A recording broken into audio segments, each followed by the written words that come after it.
Mga kapuso, natatandaan niyo pa ba yung dating tagapagsalita ng Pag-asa, si Ginoong Nathaniel Cruz, o mas kilala bilang Mang Tani? Kamakailan po ay may bagyong dumating sa kanyang buhay, na stroke ang kanyang misis at idineklara pang brain dead, pero nagkaroon ng malahimala. Bigla siyang nagising. Ang milagrong yan ang tinutukan ni Cara David. Bilang dating opisyal at tagapagsalita ng Pag-asa, sanay na si Nathaniel Cruz o mas kilala bilang Mang Tani na magulat ng mga unos at bagyo. Pero nitong Marso, sinubok si Mang Tani ng pinakamalaking bagyo ng kanyang buhay.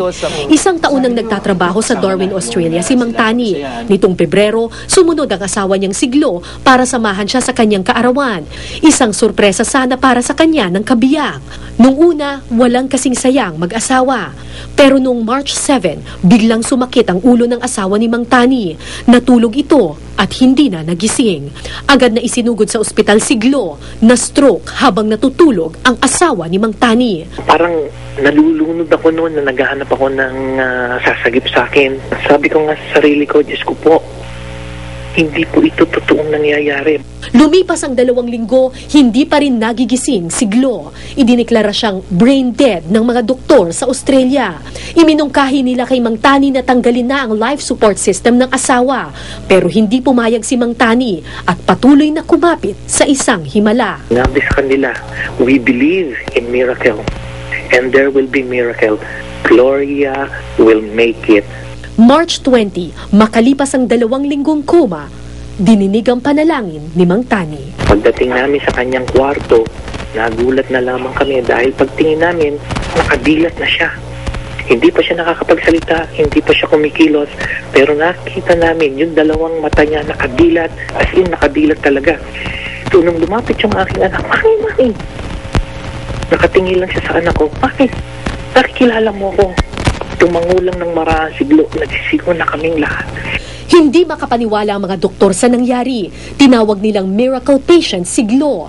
Ngayon, nakakapagsalita na ng kaunti si Glo. Naigagalaw na rin niya ang kanyang mga kamay at paa. At si Mang Tani, mas matatag ang pananampalatayang hindi nga natutulog ang Panginoon. Kahit anong problema, kahit ano yung nangyayari sa iyo, ibigay mo lahat sa Panginoon. Isang patunay na gaano man kalakas ang unos ng buhay, tiyak na sisikat din ang araw ng pag-asa. Cara David, Nakatutok, 24 Oras. At sa ibang balita, pinaliwanag ni Pangulong Aquino ang paglago ng kanyang kayamanan. Kung ikukumpara kasi ang Statement of Assets, Liabilities and Net Worth noong June 2010 at December 2010, lumaki ng 4,800,000 piso ang kanyang yaman sa loob lang ng 6 na buwan. Ayon po sa Pangulo, ang dagdag niyang kayamanan ay mula sa ibinentang ari-arian ng pamilya Cojuangco na pamana sa kanya ng yumaong inang si dating Pangulong Cory Aquino. Up next, mag-asawang Arnold Schwarzenegger at Maria Shriver hiwalay na. At bata man o matanda, excited sa concert ni Justin Bieber. Tuloy ang pagtutok dito sa 24 Oras.